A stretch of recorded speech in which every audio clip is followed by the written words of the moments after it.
Marissa a été choquée d'apprendre que Ted, qu'il avait élevé pendant 15 ans, était son père adoptif. La jeune fille a alors quitté son domicile à la recherche de son père biologique, mais elle a eu à nouveau le cœur brisé. Marissa était à peine plus grande qu'une cacahuète lorsque Ted l'a prise dans ses bras pour la première fois et lui a chanté des berceuses. Lorsqu'elle lui a souri et l'a appelé papa pour la première fois, il a fondu en larmes comme un bébé. Sa femme, qui est décédée plus tard d'un cancer, avait l'habitude de les gronder, Marissa et lui, pour leur grignotage nocturne. Il volait de la nourriture dans le garde-manger pour sa petite fille et, la plupart du temps, ils engloutissaient un pot de glace entier. Mais le temps change tout, n'est-ce pas? Ted aimait beaucoup Marissa. Il était prêt à tout pour sa fille et la protégeait de tout ce qui pouvait lui arriver. Mais le jour de son 15e anniversaire, les choses ont changé. Tout a changé. Une fois la fête d'anniversaire terminée et tout le monde parti, Ted fit asseoir Marissa et lui dit la vérité. « Cela ne change rien pour nous, chérie », a-t-il dit. « Je sais que cela peut te surprendre, voire te choquer, mais je ne suis pas ton père biologique. Ta mère et moi t'avons adopté, Marissa. Nous l'avons fait, oui. J'ai décidé de te dire la vérité quand tu seras plus âgé pour la comprendre, et oui, si est ça. Si est une mauvaise blague, papa, se moqua Marissa. Au fait, je vais chez Stacy demain pour une soirée pyjama. Je voulais juste te le dire. Chérie, je suis sérieux. D'accord, papa.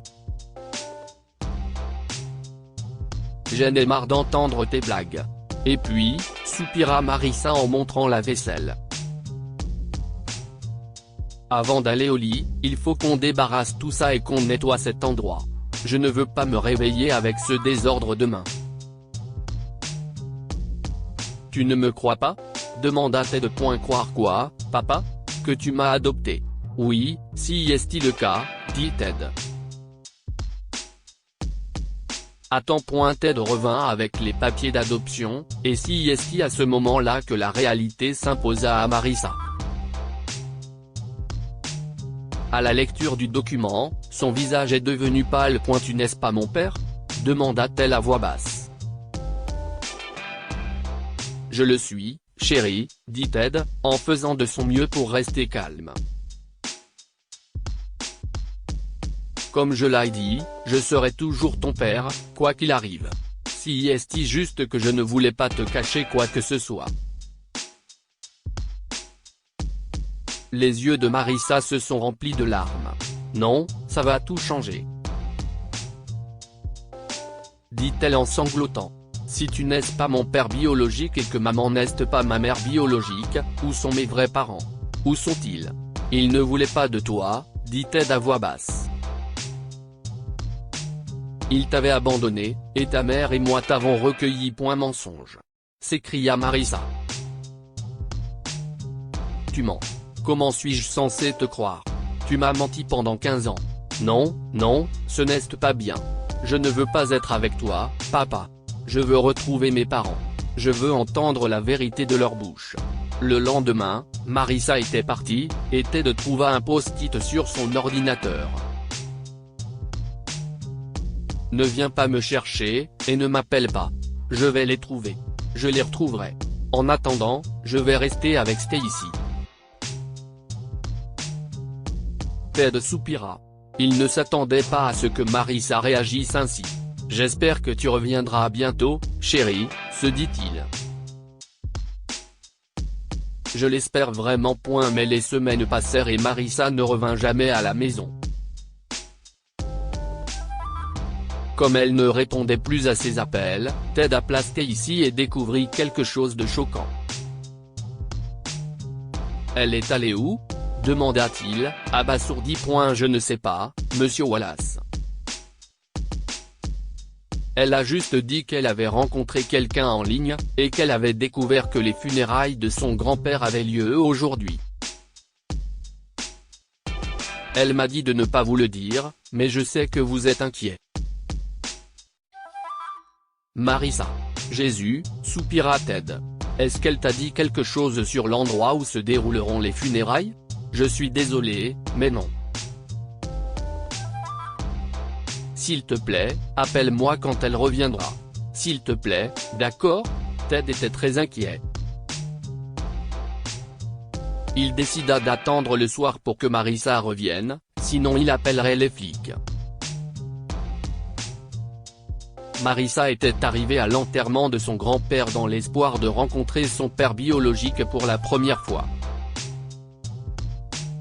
Elle avait contacté le foyer et avait découvert qu'il s'appelait Derek.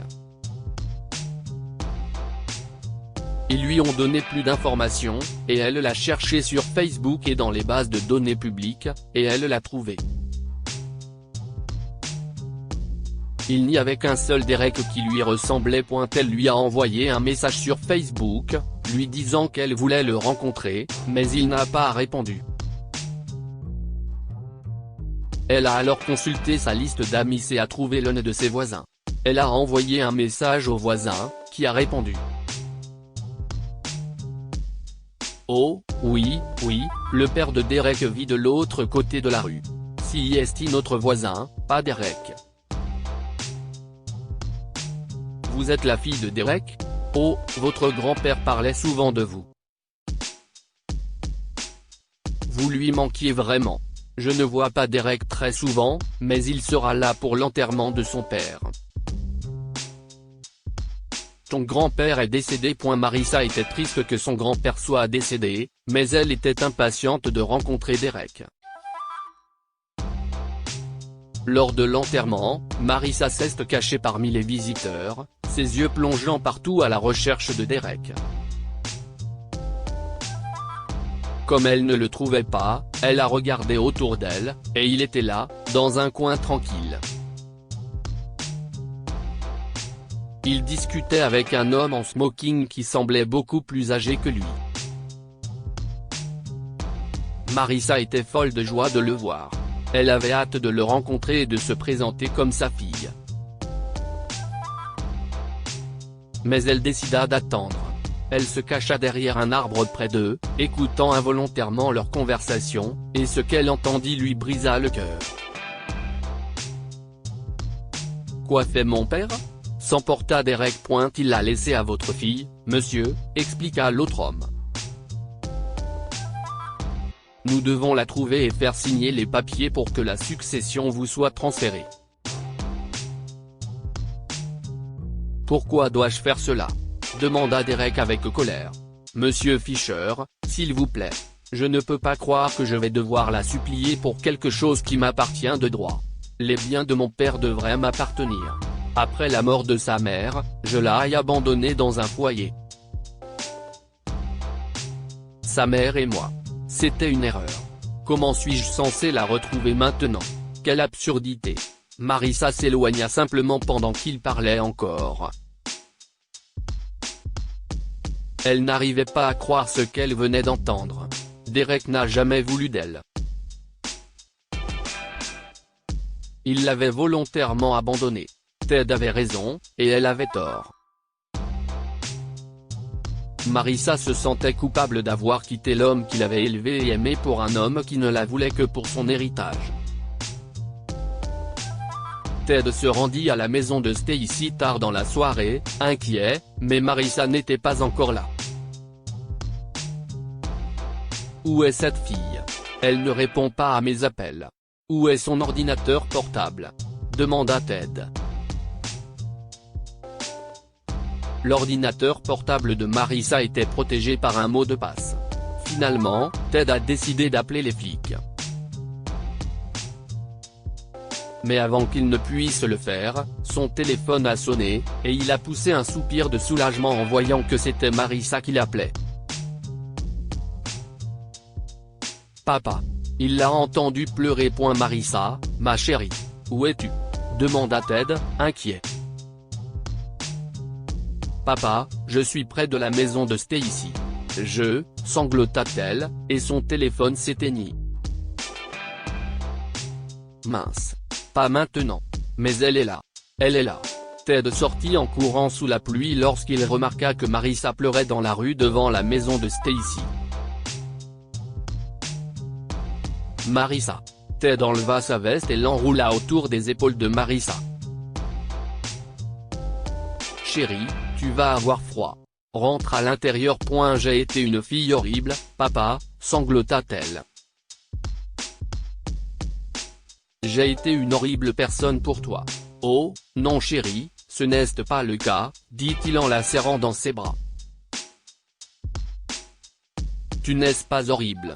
Entrons maintenant, d'accord? Non, dit Marissa en reniflant. Je veux rentrer à la maison, papa. Chez nous. D'accord, dit-il pour la consoler. Ted rentra donc chez lui avec Marissa, et ils ne reparlèrent plus jamais du sujet de l'adoption après cela. Marissa a compris que Ted était son vrai père parce qu'il lui avait donné un foyer aimant. Elle n'avait besoin de rien de plus dans la vie. Mais quelques jours plus tard, elle a reçu la visite de Derek. Il avait lu ses messages tardivement et voulait l'embrasser. Bien sûr, tout cela n'était qu'une mise en scène pour obtenir son héritage. Marissa le savait et lui a claqué la porte au nez. Je ne veux ni de l'héritage ni de toi, lui a-t-elle dit. Je ferai don de cet argent à une œuvre de charité. Tu ne le mérites pas. Et oui, sors d'ici avant que j'appelle les flics. Que pouvons-nous apprendre de cette histoire? Un parent est celui qui adore son enfant, quoi qu'il arrive. Ted n'était pas le père biologique de Marissa, mais il l'aimait comme sa propre fille, alors que son père biologique ne la voulait que pour l'argent. Ton karma finira par te rattraper. Derek a abandonné Marissa parce qu'il ne voulait pas d'elle, mais lorsqu'il a été question d'argent, il est revenu vers elle comme un chien avide. Le karma a fini par le rattraper et il a appris sa leçon. Partagez cette histoire avec vos amis. Elle pourrait égayer leur journée et les inspirer.